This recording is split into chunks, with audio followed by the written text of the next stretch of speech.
Chief, turn on the ground power. Copy. Ground power is now on.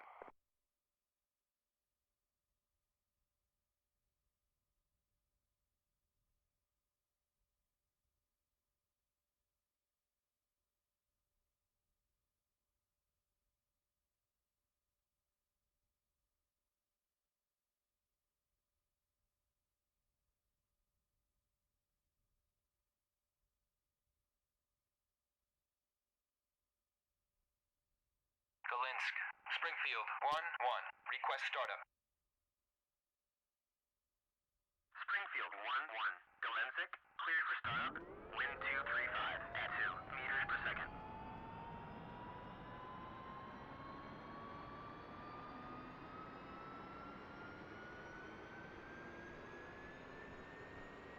Chief, turn off the ground power. Copy. Ground power is now off.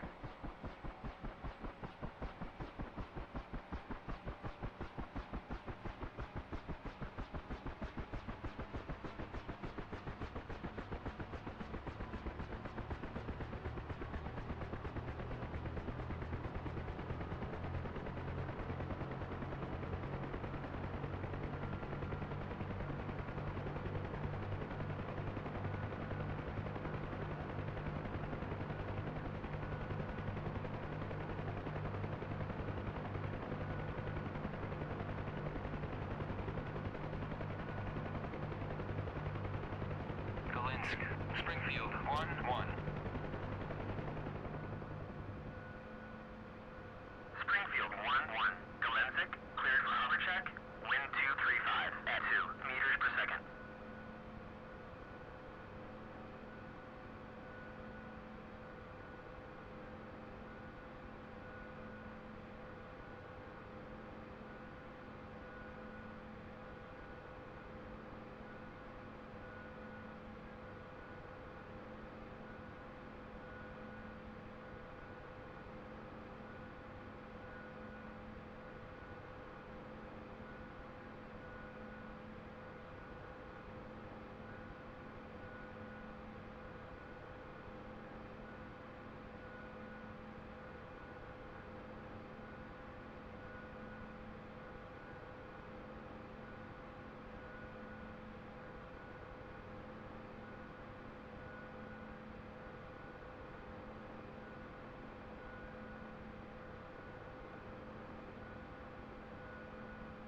Galinsk, Springfield, 1-1. Request taxi to runway.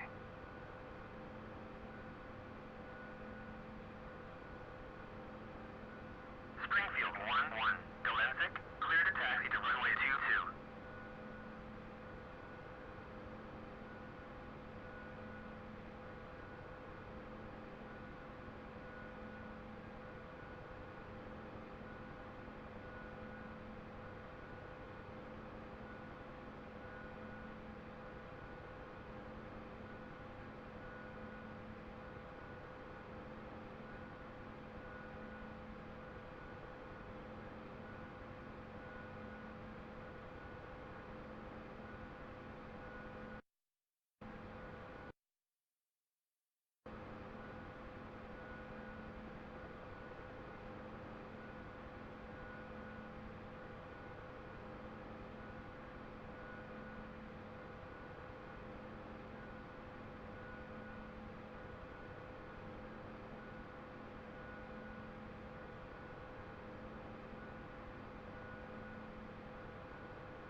Springfield 1-1. Request takeoff.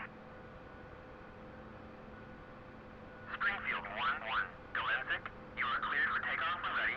Climb 300 at QFE 29.84.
User entered your channel. Over. User left your channel. Over.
Channel switched. Over.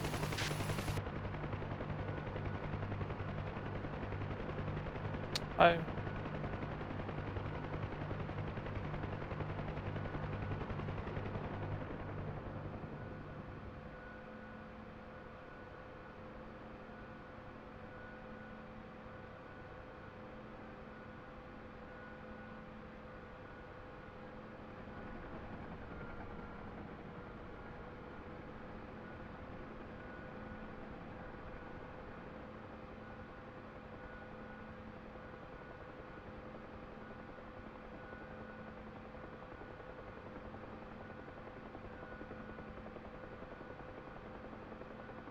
User joined your channel.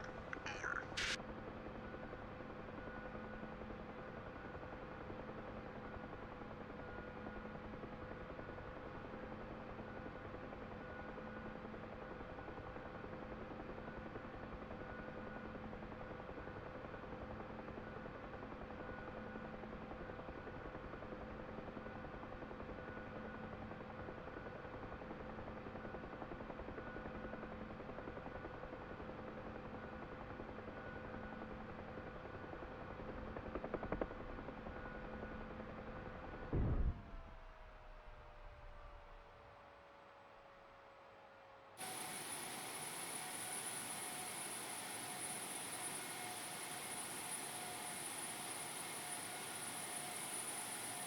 User joined your channel.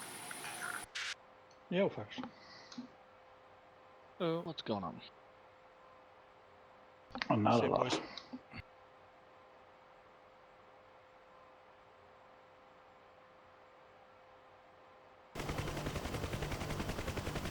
Brief flight over.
Hey, is this DCS update require...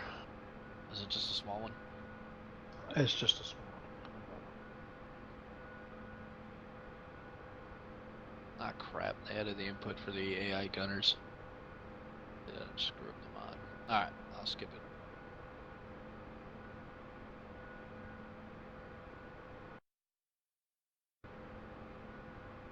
I'm just going to head into the free flight server.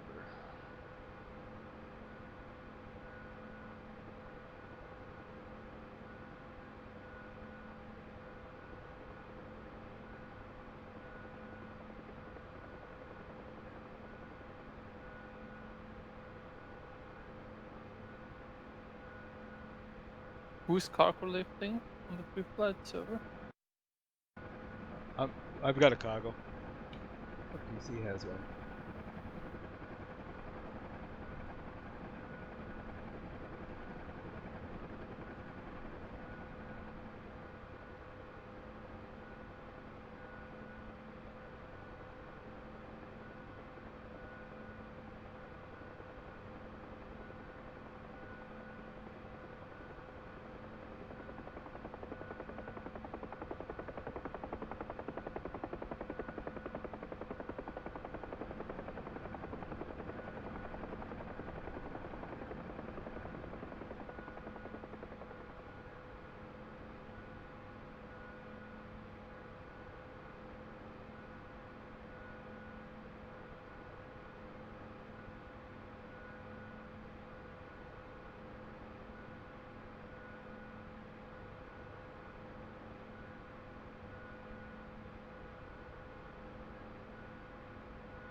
Hello. Hello.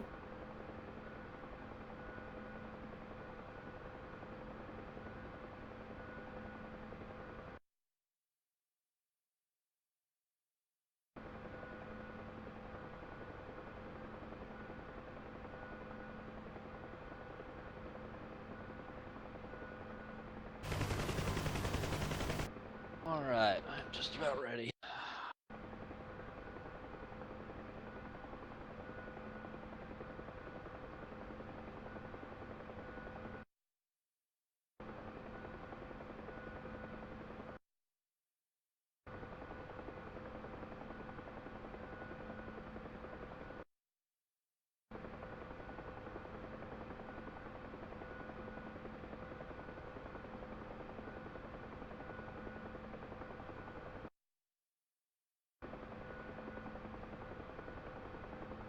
So is everybody here for the training?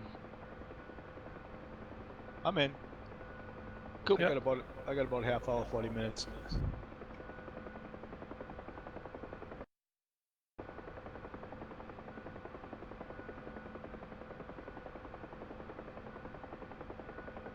Fortunately, I wanted some time practicing with the Huey, but I wasn't really planning on doing too much flying. It's mainly procedural. Cool.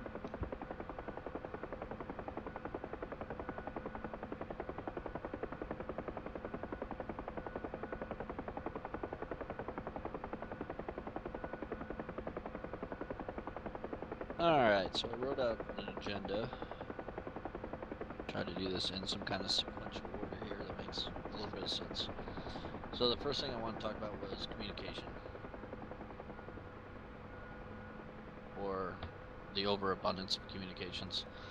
So we tend to do a lot of talking, and most of that can be skipped if we do a lot better, or just some basic planning, kind of establish some basic procedures and whatnot. Now, procedures I'm going to suggest is not something we have to stick to. It's just stuff we do in the real world. We're going to try and redefine it, kind of maybe make it easier for DCS. So if it's good stuff, we'll stick with it. If stuff's not really working, we'll find other ways to change it. So the big thing, call signs, that's something we could probably start instituting a little more of. Turn on my headset here.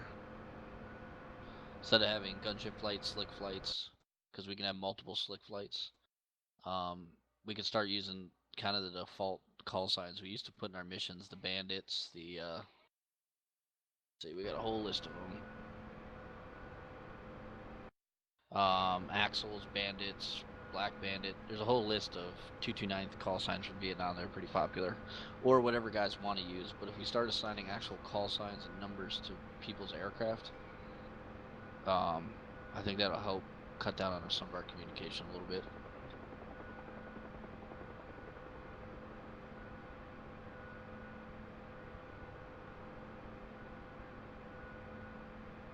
So let's go through this here. So a lot of our things, when you guys are ready and you want to go into an F10 map, let me know.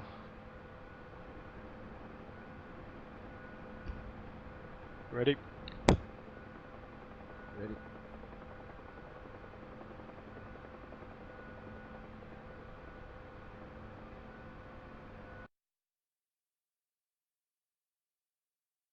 Good.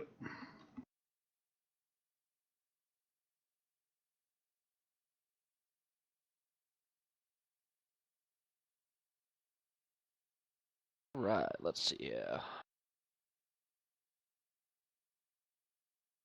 Trying to find a nice place where everything hasn't been all shot up. Or has been.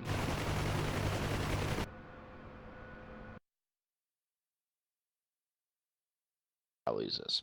So what we want to start seeing is some basic route briefings, basic route planning based on the task we put in the senior wings, LZ planning, whatnot, and then that'll help cut down our communication. So let me just type something up.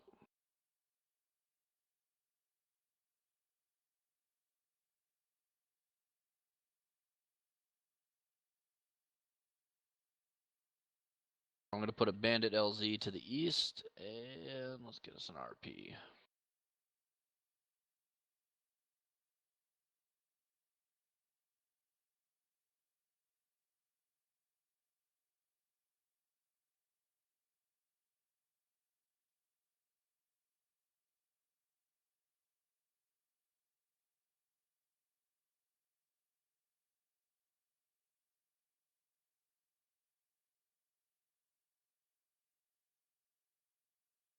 All right, so basically we're going to start picking our LZs based on enemy location, threat, all that kind of stuff. And the senior wings, we talk about, you know, looking at an LZ, figuring out if it's flat, how wide it is, how many aircraft it is, so on and so forth. So this LZ I picked, I already know it's a road, relatively flat. It's kind of close to enemies, but they shouldn't be shooting at us.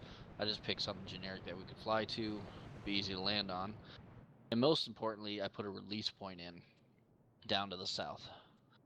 So, if I was going to fly this, I'd tell you guys we're going to line up on the runway. We're going to be facing to the southwest. Take off, left turn out, fly down the coast. We're going to hit that first major city on the coast, hang a left. The release point would preferably be the only time I talk, and I'll just say release point. That lines us up, and that'll slow us down and set us up for the LZ. So, with a little bit of training, I can say just those few things, and you guys have a general idea of our route, when I'm going to speed up, slow down. You can tell where my LZ is, all that kind of stuff.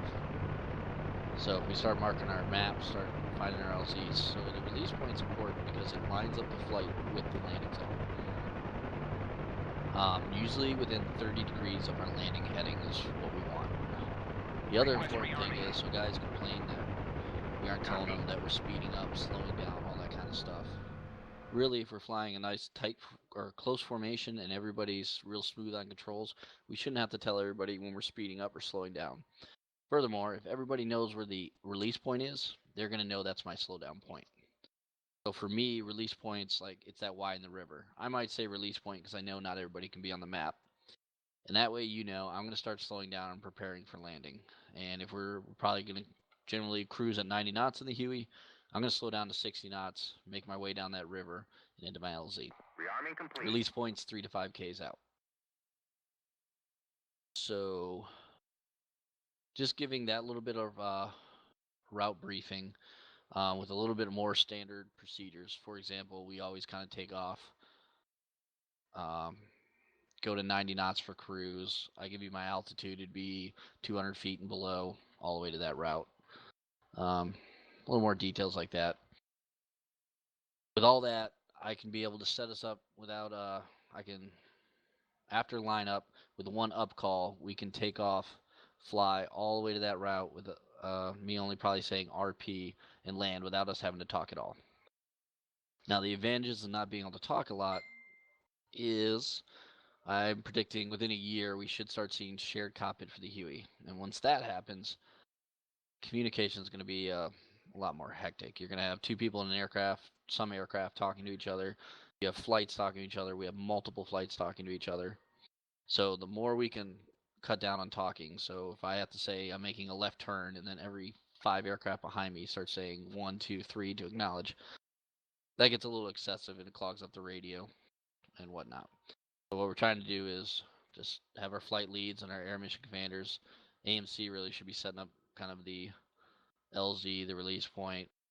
Maybe the talks to the flight lead about it. They can go over it, but as long as they talk it out, get a good basic route, then everybody has a general idea. Really what you're doing is following the person in front of you. The real world, we spend 3 days planning this out. We walk through it. Everybody knows when we turn, when we slow down, when we speed up, what altitude we go to, what lights, communications, weapon status, all that kind of stuff. But here, that's a little in depth. So we get the basic stuff down. We still kind of just follow the leader, but we have some general ideas when we're going to speed up, when we're going to slow down, change altitudes. All that kind of stuff is good information.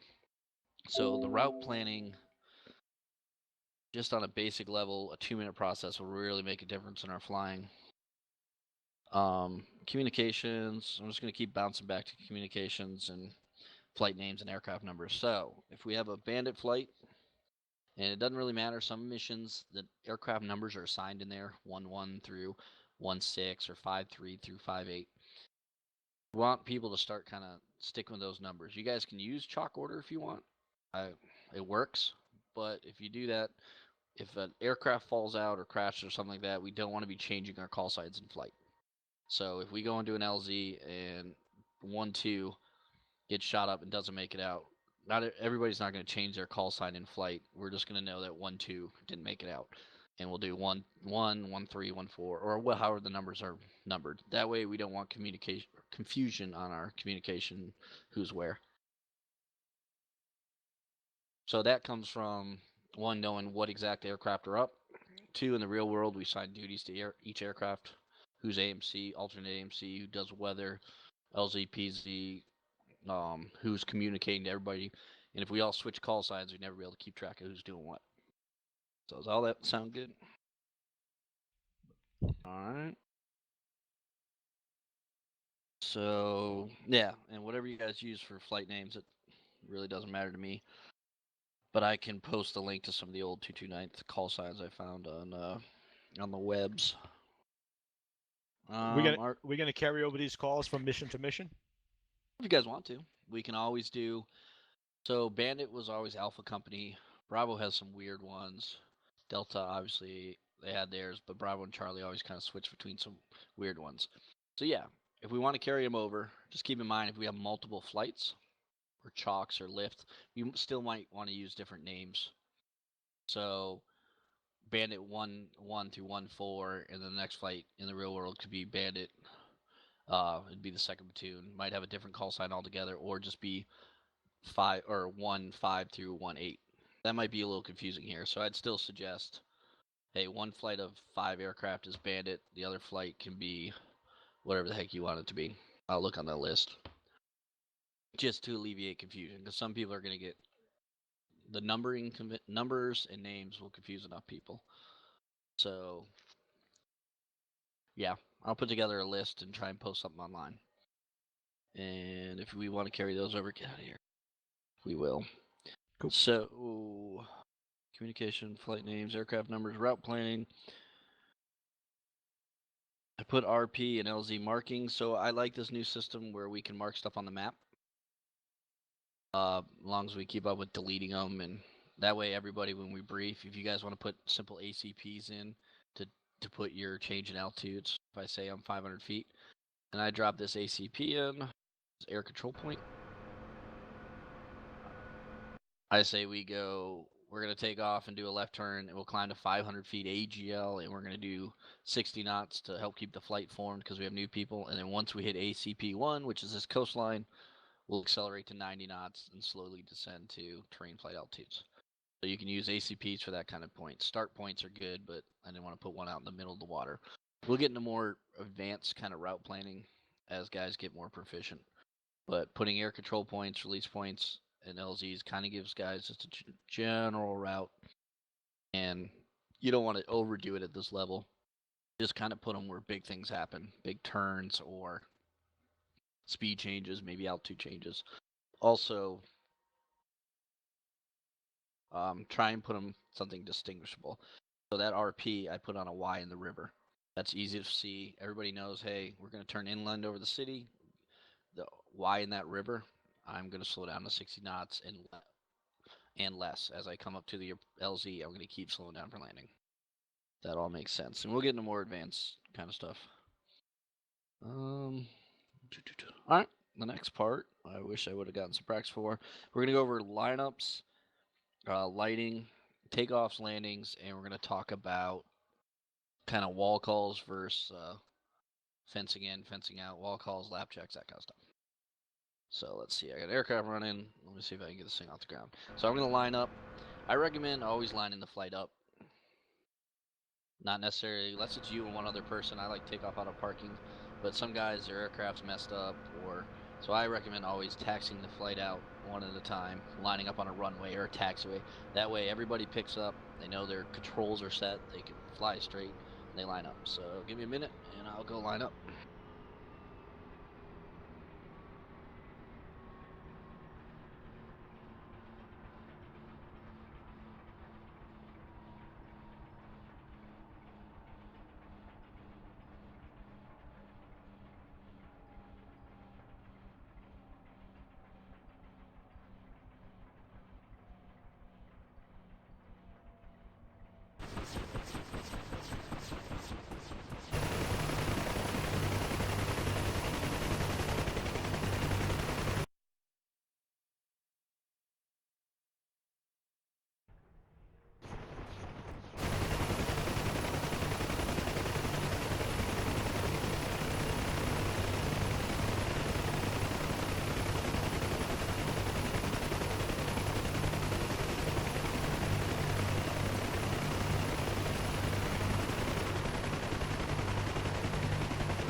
Alright, this might be a little rough because my controls seem to be all jacked up. But I'm going to take us out to the runway.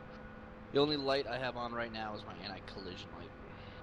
And it's in day mode because they didn't put any other modes on these.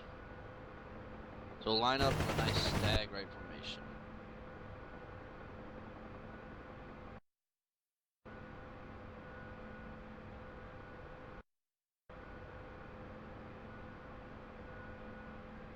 The lining up multiple flights, this is probably going to be the most chaotic and noisy thing going on. So really, once we establish, hey, we're a bandit flight, and the 5 of you guys are a bandit flight, I'd say bandit flight lineup. And hopefully during the mission brief, I give you guys a place I'm lining up. Hey, this flight's lining up into the runway.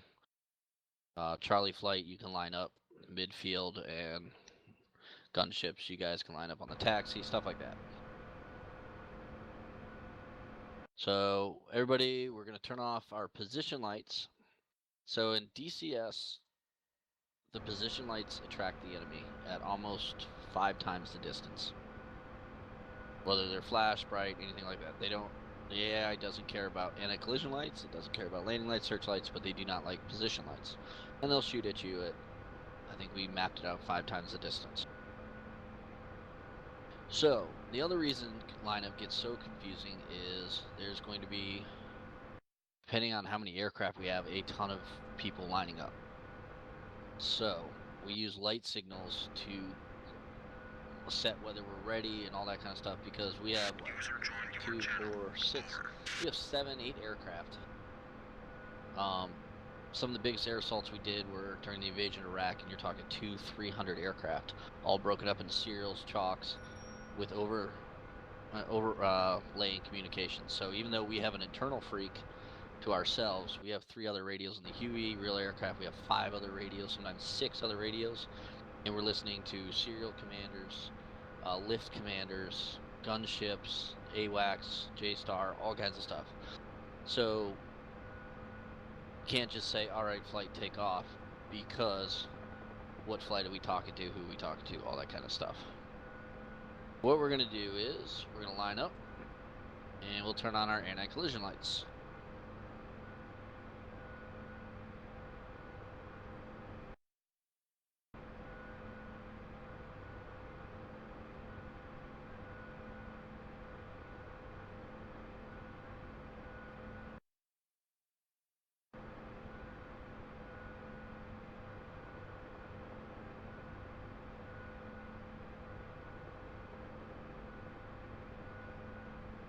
Alright, you guys got a nice tight staggered formation. Want the formations to be tight during the RP inbound. So on takeoffs to the start points, en route we can spread out to that 3 to 5 discs. And then when we hit that RP, we want to get nice and tight again. The point of being tight is we're trying to get as many troops into an LZ as we possibly can, as close as we can. If we are too spread out, man, the Huey can only carry like 5 to 6 guys. So if you're spread out, guys will end up, you'll get half squads, so spread across a quarter mile. So that was why we flew real tight to get into that LZ. And then we spread out a little bit en route if we can, depending on how large our formations are, because ground fire will destroy multiple aircraft at once. One ZSU in a tight formation can destroy 4 or 5 aircraft instantly. If we're in a tight formation, a jet comes in and strafes us, they'll take us all out. Let's see, yeah. So, I'm lined up, I've looked at my map, I know my power requirements, did my hover power check, all that kind of stuff. When I am ready to go, since I am Chalk 1,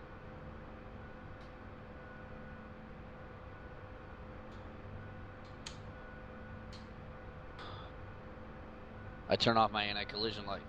When the person in front of you, and only when the person in front of you turns off their light, and you are ready to go, you turn off your light. So it goes 1, and then when 2's ready, he turns off his, 3, 4, and then there's the last guy. The last guy, in DCS, we could turn off our anti-collision light, and we'll give an up call. Now we need to figure out what kind of up call we want to give. I was thinking we do our call sign, which is Bandit, the number of aircraft in the flight, which we have 5. Slicks and who's the last aircraft? Who's number 5?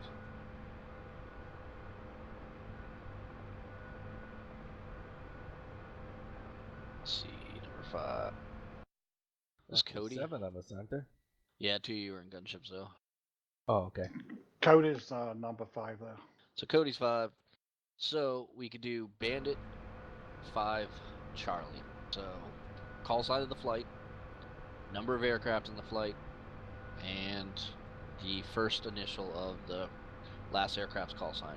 I know that's kind of confusing, might be a little redundant. I've also seen what we did overseas is we did beacon. So the last guy sees all the lights out, flips out his lights, he says beacon. That can work as long as we're on our internal frequency. That if there's a lot of flights out here and we're also talking to our gunships and we want to tell them our flight's ready, so we have to do it on the open net. Saying beacon might be confusing if we have more than one flight. So that's something we can look at. So for today, we will go with a beacon call. And that means you're ready. And me as the flight lead, I'll say torch once I hear beacon. We're not doing any ATC calls. As soon as I say torch, that means I'm lifting at 5. Sometimes in training, I count for you guys. But generally, if we're doing a mission, I'm just going to say torch, start counting to myself. And on 5, I'm breaking ground. Now, we don't want this to be like a stoplight where I take off, then 2, 3, 4, 5. Sometimes when the aircraft were real heavy, they had to do that if they were packed in tight. They had to kind of bounce, and they would have a little bit of separation. But in a light flight, if we can all break ground at once, that way everybody's kind of outrunning each other's dirty air, we're lifting above each other, that's what we're looking for. So 3, on the count of 3, I'm generally landing the skids. 5, I'm breaking ground. You'll see some different types of takeoff. Some guys roll it on the nose, kind of get a little jerk of speed, and then come up at a steep angle. Some guys fly along the ground. If we're not heavy, we're going to try to avoid that because we get a slinky effect. I just gun it off the light, and then you guys try and keep up. That's real hard. So what we're shooting for is kind of a nice, even takeoff. I don't want to pull the guts out of it. So flight lead, no more than 500 feet per minute. Because Chalk 2's got to pull a little bit more because he's trying to get ahead of me. 3, 4, 5, 6, 7, 8, 9, all the way down the line. So just nice smooth takeoffs. I don't want to gun it. I don't want to drop the nose more than 5 degrees. I'm trying to do just nice and easy. Let's see what else we got. So that's the plan for takeoffs. I'm going to go over a few other things before we actually try and lift off. So lighting signals, as I said, anti-collision lights out. Last man, we'll just do a beacon call, and we'll kind of expand on it in the SOP later. I'm going to hear the beacon call, and I will say torch. And that means in 5 seconds I'm lifting. Take off. I'm going to try and do a nice steady climb out. If it's heavy, it might be shallow. If not, it will be kind of steep. All you got to do is just stay with me. And we're going to fly out. So the next thing I want to talk about is fencing in or wall calls. So here in the helicopter world, so aircraft do, and they fly in from a long ways away. They come off of ships. They do feet wet calls. It just depends on the unit.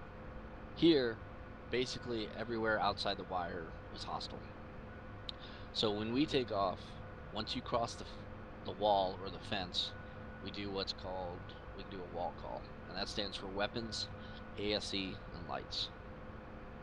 So, I do mine, it's on the individual aircrew. So as soon as I clear basically the perimeter of this airfield, I put my crew ROE to either free fire or return fire. My ASE, I make sure my flares are armed. Honestly, we can do that on the ground here. In the real world, they have sensors, they malfunction, and they send flares all over the place. It's terrible. So we don't activate those until we get to a certain altitude or distance. And then lights, we turn out our lights. At night, we fly IR position lights, or overseas, we flew blacked out once we left the airfield. So when I crossed a certain point, I announced the crew wall call. My door gunners, they didn't have the weapons in hand. They put them in hand. They generally did coming off the runway. My co-pilot reaches down. He turns on my flare system, CMOS system, and he reaches up and he turns off the lights. So for us, I still like to go through the procedures because we're flying 2 ships, flying at night. And we have our lights on. We want to make sure, hey, Our crew chief's armed with weapons, so you guys remember how to do that.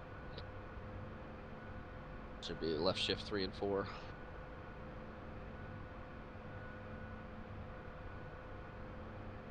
Alright. Remember how to do that kind of stuff. You want to make sure your lights are off, especially those position lights, because the AI will shoot you mercilessly with them. And then, obviously, the ASE. We want to make sure the flare system's armed.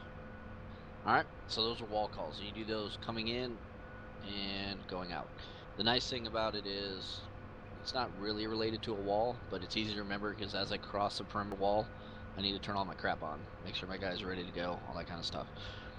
And then we're that way all the way to hostile territory. Now if I'm going into a friendly LZ or something like that, I'm crossing over his fence and the wall call, guys put down their guns or they go to return fire only, or I turn off my flares, that kind of stuff. Here in DC, the systems are pretty safe, so but now you don't worry about being fenced in. Every time you're outside the perimeter, that's hostile territory generally in the helicopter world.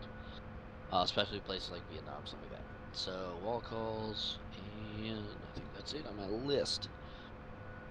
So, we're going to go through, we'll take off. I'm going to head out to sea, left turn, fly down the coast. And I'm not going to announce most of my turns. I'm just going to try and do everything as smooth as I can. Fortunately, my controls are a little messed up, so it might be kind of jerky. I'll fly down the coast, I'll find that city, make a nice smooth turn. Unfortunately, these are kind of some 90-degree turns. We try to avoid that. When I cross the RP, I'll say RP. Hopefully that's the only talking we have to do. At that point, you guys know I'm slowing down and preparing for landing. The landings are going to be painfully slow. They're going to be like hovering in. I know that seems counterintuitive, but when the aircraft get really heavy, if you try to come in fast, you either won't have power when you woeboy. If I woeboy at the front, and I might run out of power. If I don't, the problem is, just like a slinky or somebody slamming on the brakes on the highway, all the aircraft are going to run into me behind me. So the thing to remember though, at DCS, the aircraft fall through ETL at about 20 knots. When they do, it likes to sink. So you just got to stay ahead of that. I know guys come in on the approach and all of a sudden they hit that 20 and they sink and they crash. And that sucks. So you just got to start getting ahead of that. And that's hard to do on formation. But right when I start seeing that 20 to 30 knot range, I start sucking in the power and preparing for it, because we're going to come in so slow that people are going to feel like they're settling. The reason I just come in nice and slow, that gets the formation tight, nice and smooth, and we kind of can put it down together. We want to put all the skids down at the same time where all the troops can drop. I'm going to load up some troops. Let's get back to the parent unit. The other thing is what we do in the LZ. So to start with, I'm going to teach you guys TORICO, which means take off, wind ready, and chalk order. Load troops. So you don't really do light signals once you're in an LZ. If I go landing into a dark LZ, flipping on my anti-collision light's not really the thing. We could do a up call at that point, or take off, wind ready, and chalk order. Sometimes the aircraft gets shot up in the LZ and you get stuck waiting behind a dead guy, so just gotta kind of be looking out, and if the guy doesn't get off the ground, once his troops jump out, then you just gotta skip them. So once I get down, I'm gonna drop my troops and lift. Once 2 sees me lifting, he's lifting, 3 is lifting. Hopefully all our troops go out at the same time. Another way we can do it is just do the up call, but it's just, like I said, it's hard to signal, so otherwise I'd have to say 1's ready, 2's ready, 3's ready, 4 ready, 5 ready. Depending on the type of insertion we do, and it's all situational dependent, we might have to do that. And then the last guy gives a beacon, and the front guy says torch. But for this case, I'm going to set down, drop my troops, the next guy, and when you see the guy in front of you, you all want to get your troops out about the same time. And when you see the person in front of you starting to lift, you see his tail waggle, all that kind of stuff, and then you want to lift. And hopefully, we won't lift as smoothly as a flight, but we're pretty close to it. And that's the kind of stuff we'll practice at first. Whole flight going in, whole flight coming out.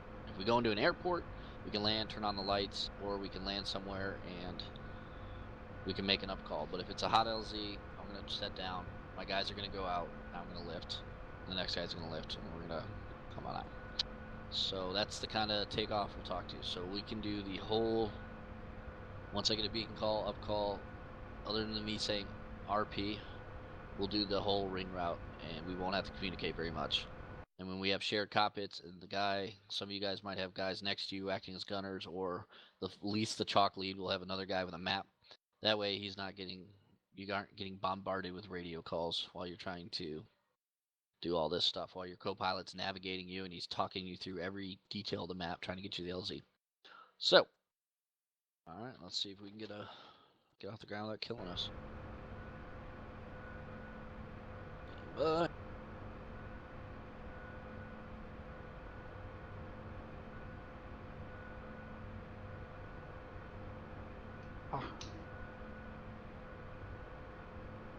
So, I was thinking about that because I didn't brief you on that. We're going to do a straight out departure, and then we're going to do a right turnout. And within a few kilometers,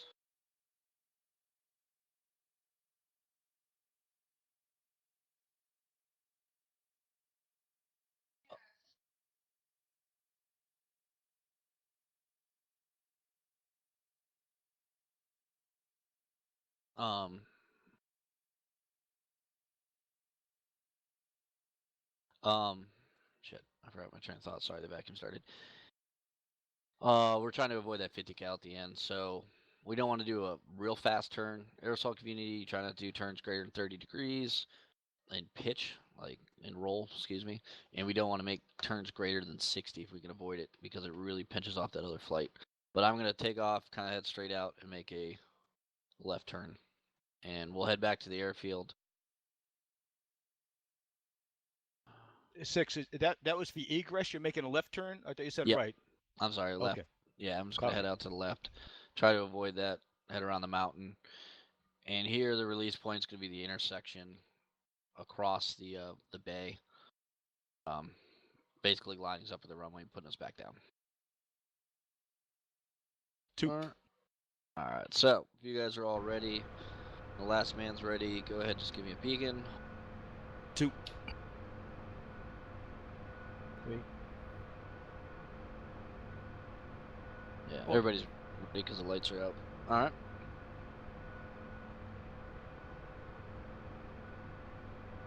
And who's 5? Cody. Yes, 5. All right. So you just give me a beacon when you're ready. Just say beacon. When you're- Beacon. All right. Sorry, but my understanding of English is not very good. No problem. So I will. So say instead torch. of 5, I say beacon. The last one. You'll say beacon.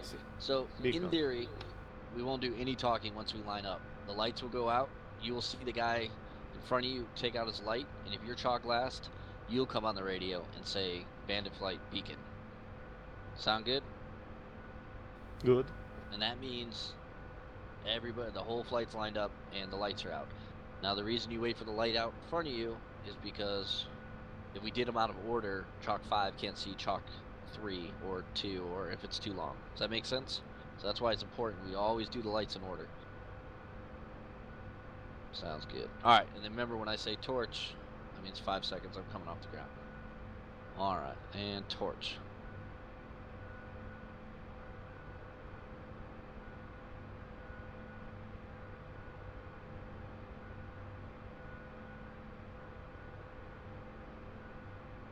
Unfortunately, I slid right and got the nose too far down. Huckleberry, you're Tiger 1-2, I'm 1-1. So I'm trying to do no more than 500 feet. I'm just trying to do a slow acceleration. I'm looking for 60 knot. I'm just not good with the Huey. As I got my 60 knots, I'm just gonna hold this. That way, you guys can help stack up on top of each other and stay close. Should my...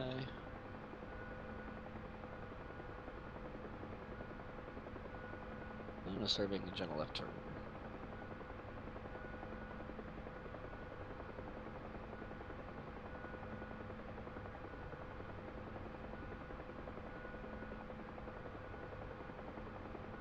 Coming up on 500 feet, so I'm just nosing the aircraft over. Not really messing with the power too much. I don't want you guys to have to move your collectives too much.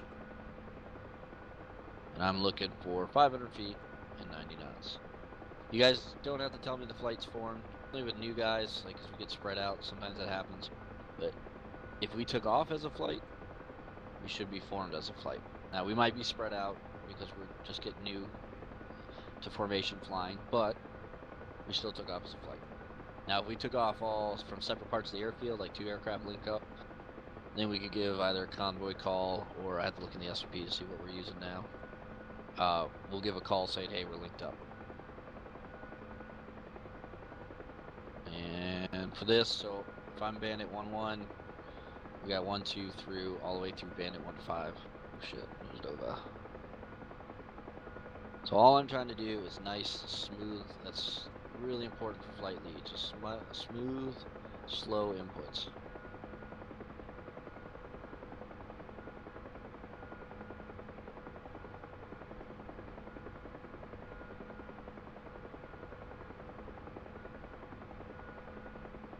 So this is our, this first ACP. So at this point, I said I would accelerate to 90, but I did that early. But I'm going to come down to 200 feet.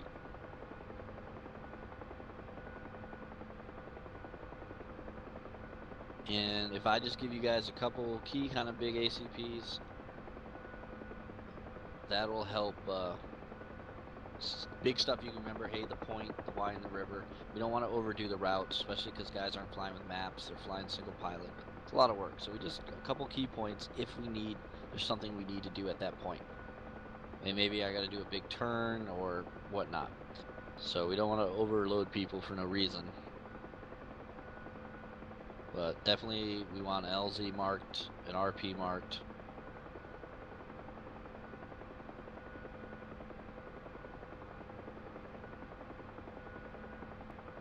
Tiger 1. Sorry. 500 foot rate of descent's most. Mountainous environments, you don't want to go over 500 feet. Formation flights, you really don't want to go over 500 feet. And usually when I practice with the Huey, I'm good enough to descend us without using any collective and whatnot, but it's out of practice.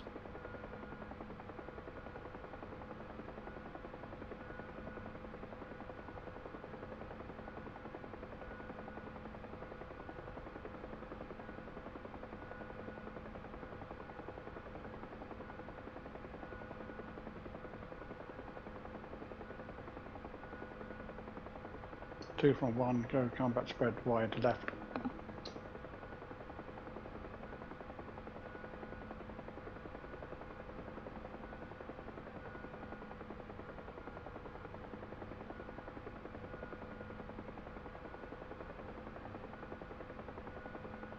Alright. So we have probably, we're looking for decent formation. We're 3 to 5 disc apart. Which is good for ground fire or whatnot. The gunships spread apart. Generally, they're going to be spread a lot farther apart. But I still encourage when you guys go into airports, you tighten up into small formations. We flew out of busy international airports in Iraq. Military, civilian, aircraft from all over the place. And the Apaches would always come in, say they're a flight of 2, and they'd be like 2 miles apart. And it really fucks with everybody. So we had to get on their ass about when you're coming in and you tell somebody your formation, kind of being somewhat close together. That way, you're not just disrupting the flow of traffic. So, there's our town.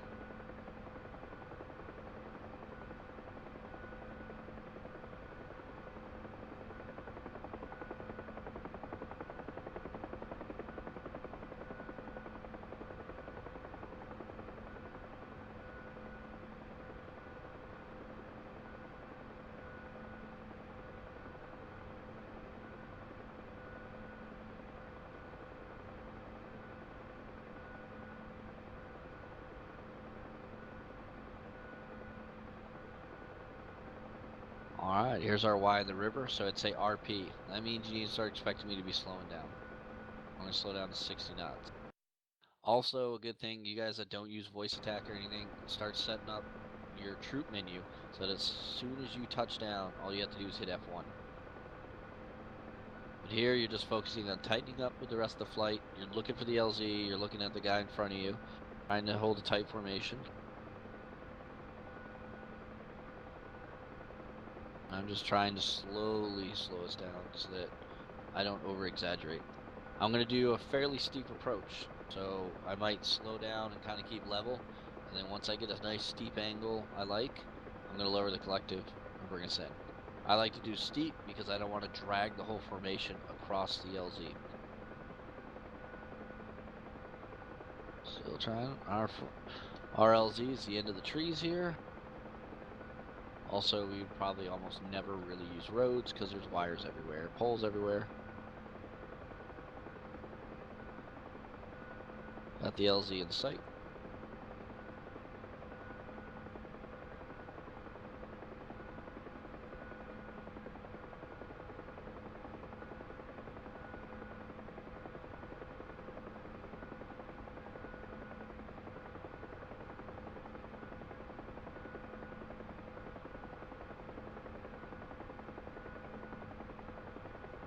Tipping in. Brake right socket.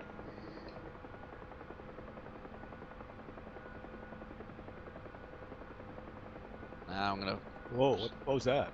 We're gonna shoot at the president. And kill it. My DCS just lagged out. Oh, you guys firing, Benny? Negative. Should be alright. Alright. This is a little fast coming in. I lost the Down. flight. My DCS lagged out. Yeah, my DCS crashed. Oh, damn. Anybody else? I'm still in. You guys Negative. landed a few seconds behind me, no worries. Number... Chick Chalk went away. That sucks. And Chalk, whatever, did a go around, didn't do a go around. He just came in and planted a little bit ahead of himself. So I dropped my troops, so immediately I'm lifting. And then the next one up go, and the next one will reform. We get shot at. Trying to be calm, but people are shooting at us. Just trying to hold the flight steady for us. And I'm coming left.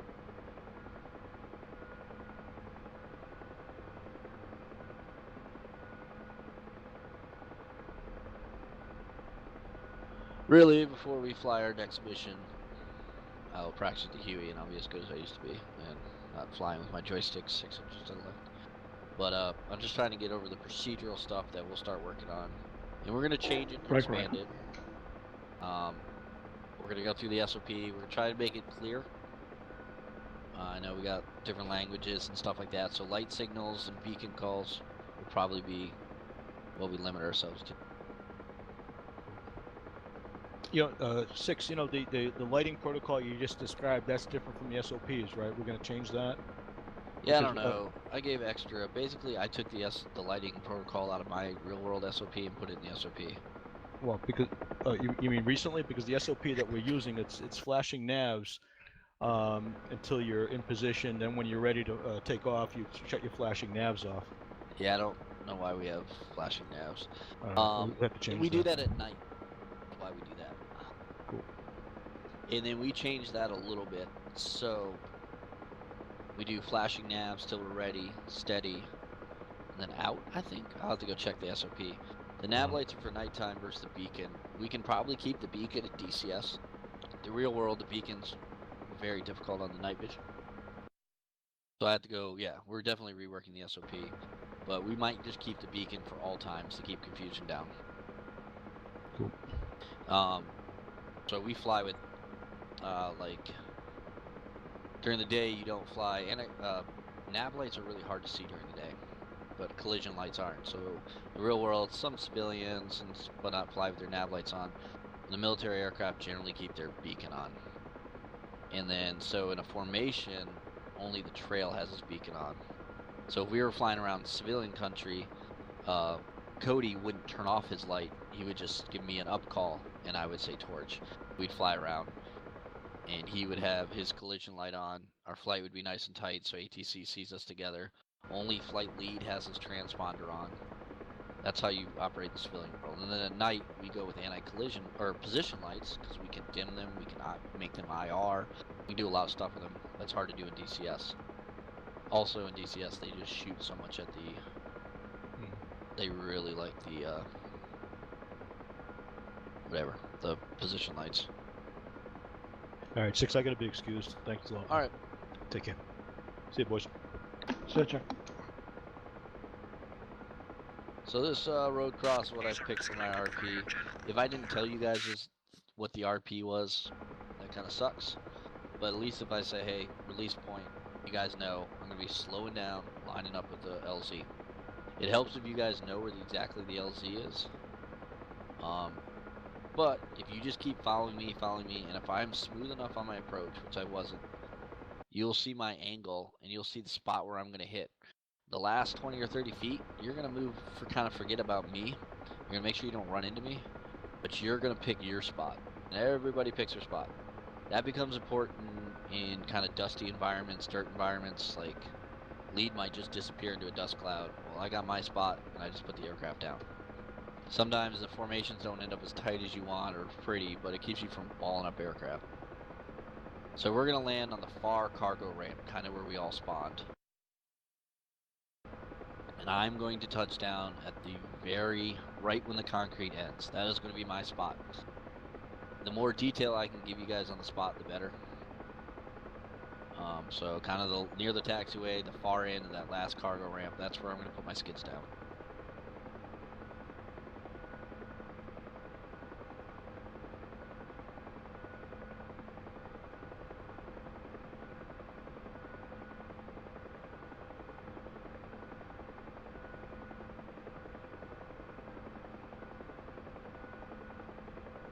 Remember formation flight, you want to stay in trim, ball in the center.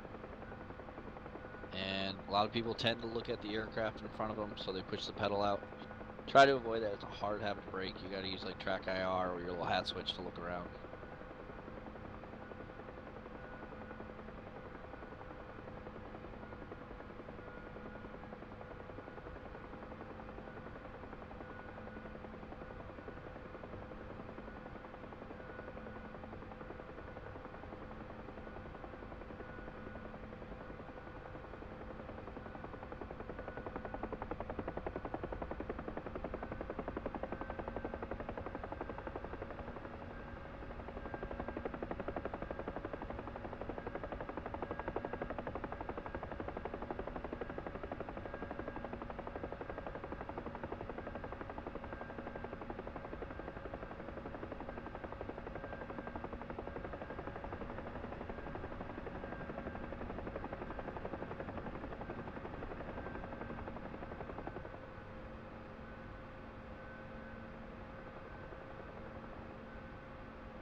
So I want the aircraft to be shaking on my approach. It's called the transverse flow shutters.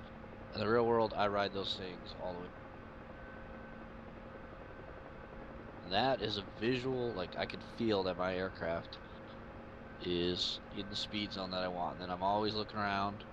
Oh, there's that point where the aircraft likes to sink. Finding my angle.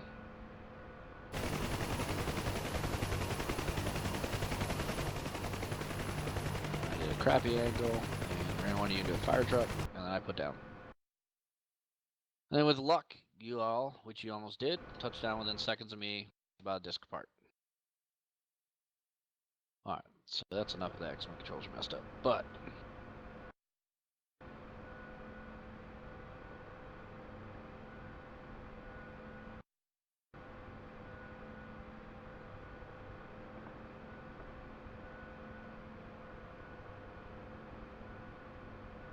so let's do some reiteration. What we want to see is we're going to start working on getting you guys some more. We're going to rework the SOP. First, I'm going to get with the unit trainers and kind of tell them how I want to see the calls. I change the calls a couple times a day because stuff I wasn't anticipating, language barriers, all kinds of stuff.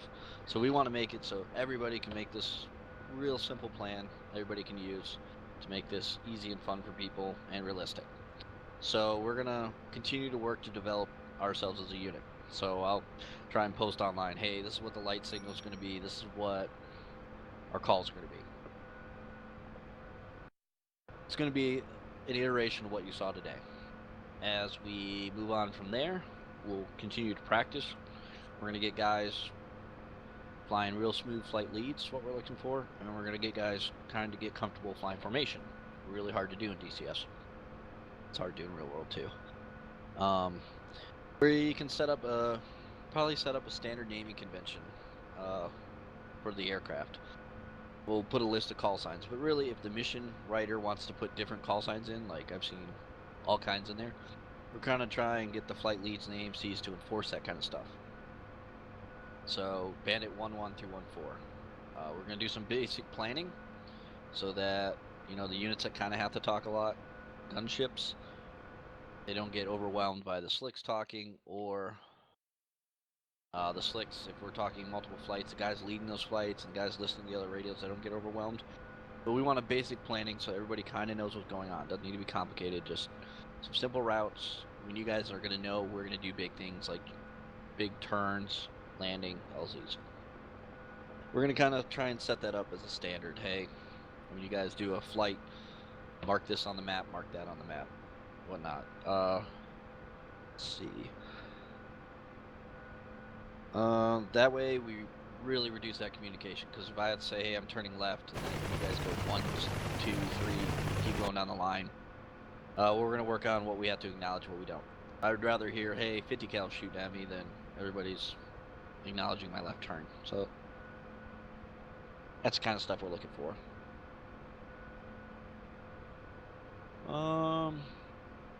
Lighting, briefings, takeoffs, landings, just more what you saw. We're just gonna do it better, keep practicing, and hopefully we'll start seeing this. I want to host a mission this Saturday. It'll be our We Were Soldiers mission. Basically a pretty simple route. We land in an LZ, we drop troops, we do ring routes. I think there's some carpet bombing still, some good stuff. Gunship guys come in, and we kind of put the basics together, and we do it on a larger scale. Other than that, I think we're going to make some announcement on mission requirements,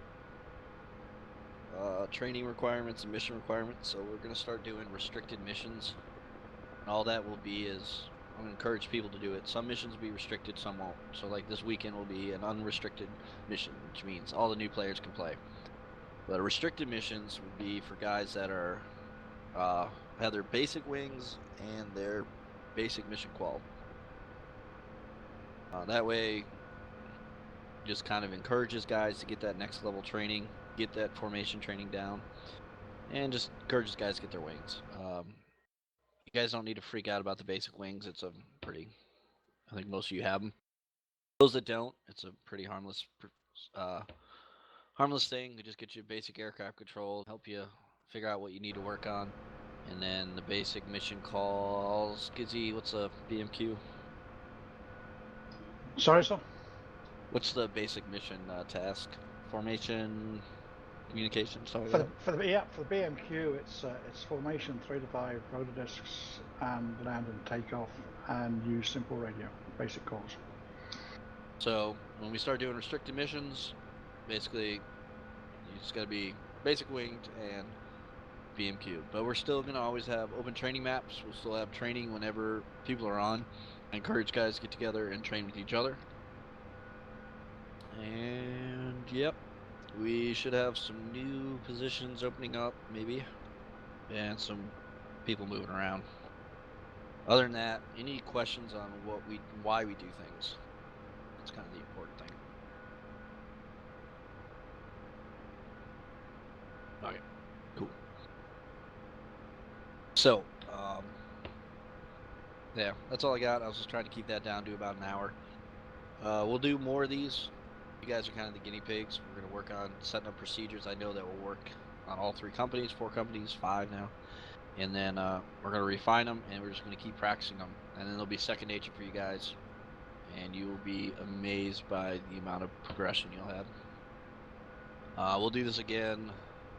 I'm doing this again in a couple hours for the ACO guys.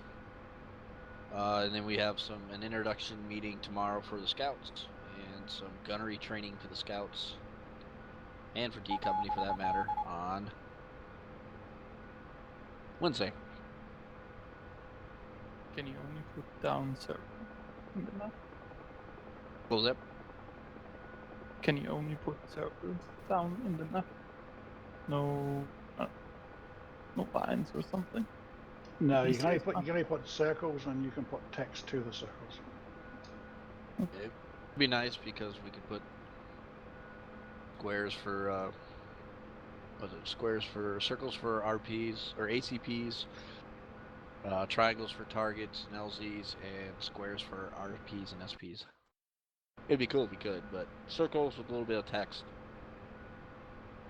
Hopefully, we start getting lots of flights, we don't get overwhelmed, so we'll kind of come up with a naming convention, your flight and what it is, ACP, an RP, or an LZ.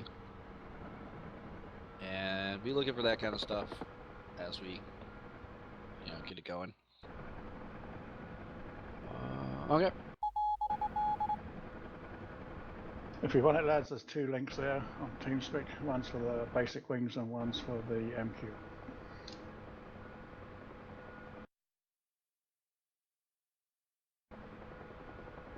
Anytime you guys want training, just PM Gizzy, myself, any of the senior guys you see around, Chick, DC's been around a while, Damam, he's been around. If anything, we put the aircraft on autopilot, which I do a lot, and then I FT you and kind of help you fly formation. Yeah. And so we've come up on an hour. I don't want to keep you guys more than that. Fortunately, I have more work stuff to do.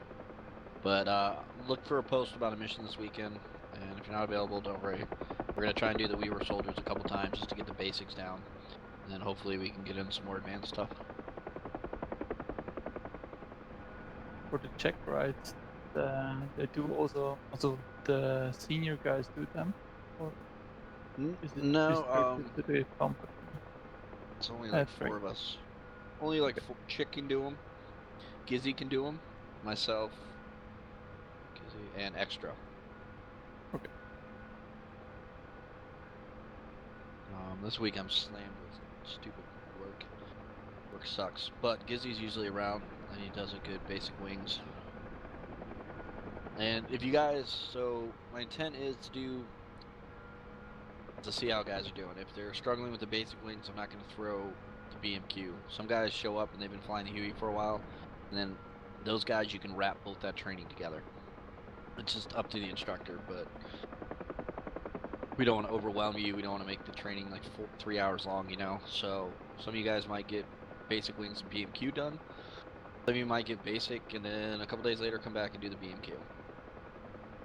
Don't feel rushed on it, but we would like to encourage guys to get it done, so we're going to start setting up missions. And then some of the more difficult missions, we want to make sure guys can do basic formations and stuff like that.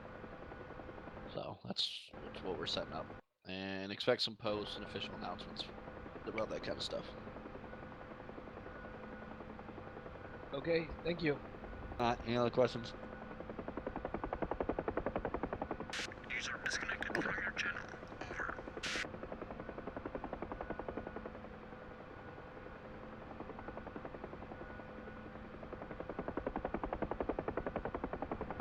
Hey, Damon, you there? Yeah, man. I can do a balance charge at 5, right? At 5 amps? Yeah. Yeah. Default seems to be set at 6. Yeah, you should be safe at 6 too. Alright. Well, my boss out of town, so I'm going to run to his house and steal his other charger. This is taking me forever. I found out he's been dropping all the way to 19 volts. It's below the 80%. Dude. Yeah, he had one last Sunday, went from 19 to 14, and he dropped the drone 30 feet. Man. Did it hit the ground? Yeah? Oh, yeah. Take it all the way in? Cracked the damn gimbal. That battery's probably sussing out too. They really don't like all this discharge. So I keep it in the... If I'm real close, I'll fly in the 20s. Alright, buddy. User disconnected from your channel. Over. But, yeah, the cameraman's like, yeah, I've been seeing him in the 19s when John flies. I was like, Jesus. Yeah, not good for the battery at all. You gotta take care of them. Yeah, I know, they're his investment. Yeah, I was just shopping. Say what? I was just shopping for some new batteries last night. So these guys have been flying some of the smaller drones and are actually a lot happier with them. Yeah, you can probably do a lot with a small one now. I can't remember the name of it. Yeah, I think hopefully we'll transition to smaller ones.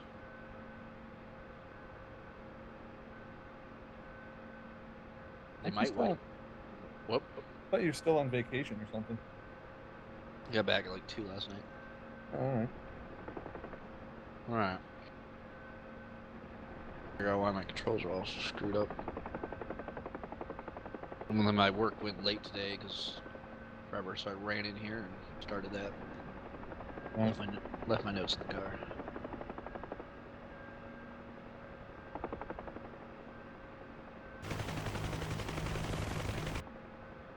There'll be more. Yeah. Go ahead.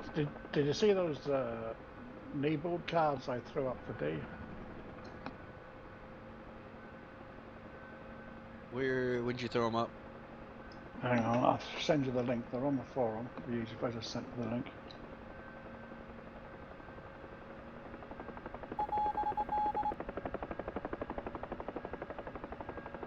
Brevity? Good.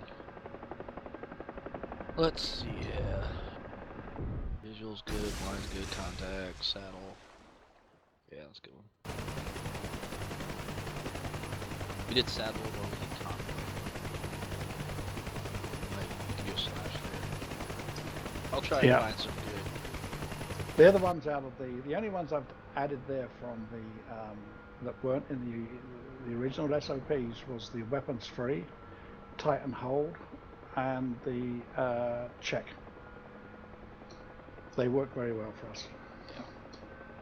But I was thinking more of, if going on what you said there about what people say and how they do it, if you look at the second one about lights, which is specific to us and some frequencies, I could come up with a couple of kneeboard cards that would cover everything you said for today, and you would have, and you could, when you means you're not that, you can put those out, get them working, and then when you're happy with the SOPs, you can put them out so people have those or have them with them at any time. Yeah, let me finalize tonight, and then if we do a simple card that shows, we'll do beacon, torch, but we're gonna do flight name. Yes. Beacon, flight name, torch, and we'll do the lighting from there. I think we can do the anti-collision light both day and night. I don't remember how terrible it is under MVGs. I can't recall. I know we ourselves we would have it on or off depending on what we're doing and what distance we're flying apart. Yeah, I wish IR lighting worked and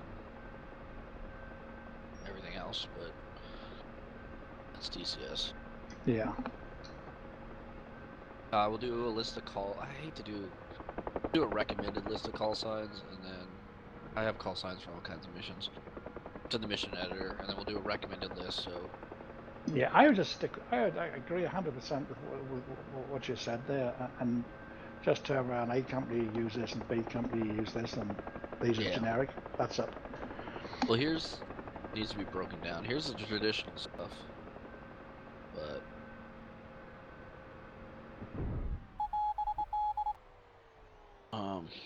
we work it down into some of those call signs are terrible though, because I'm worried about if you have more than one flight in a company. Yes. Which we do occasionally. But like my We Were Soldiers mission set up where they're all numbered. Aircraft are numbered, everything like that. I think it's set up in lifts, all that kind of stuff.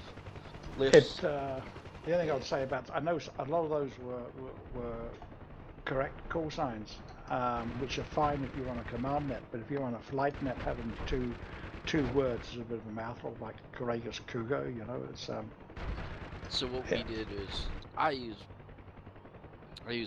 1-1. I use my numbers at that point. Yeah. But that can be confusing if you're working with. So we used to have the Apaches link in on our freak, and sometimes we shared. So overseas we were always the guys in Taji were 1 series, the guys in Reveal were 2 series. So yeah, we only put up 5 or so aircraft at a time, so 1-1 through 1-5, and it was all Punisher for both flights. And then if I heard a Punisher 2 something, I knew he was coming out of a reveal. The only thing that became an issue, so the Apache's Sabre was 2 something, and that got a little confusing. Or if when I was with the medevac, like I might say, hey, 1-1 is 1-2. Sometimes the Apaches only heard like 2-1. So if I was, that was, so we were trying to experiment, like when we worked with the medevac, they were always 1-1, and we were always 1-2. But then we ran into problems when the Apaches linked with us and came on our freak. Sometimes they only heard that 1-1, and they thought that we were talking to them. But that's shit, we can hammer that out. Yeah. But that works for brevity, especially gunships. Like, they were always 1-1 and 1-2 when they flew, generally. Absolutely. Well, we've been doing that for a while, so it works out. It works out good for us. Yeah. The other thing to we gotta consider wait is frequencies. If you look down onto the lights and radio stuff I put in the kneeboard, I'm trying to push out that. No, we had frequencies. I don't think we have. I haven't come across them. All right. Crap. So for the gunships there, I've, as you can see, I've got 4 a primary and a secondary that will cover all the 4 gunships that we use: the MI-17s, the Gazelles, the KA-50s, and the Huey, and that give you common stick ATC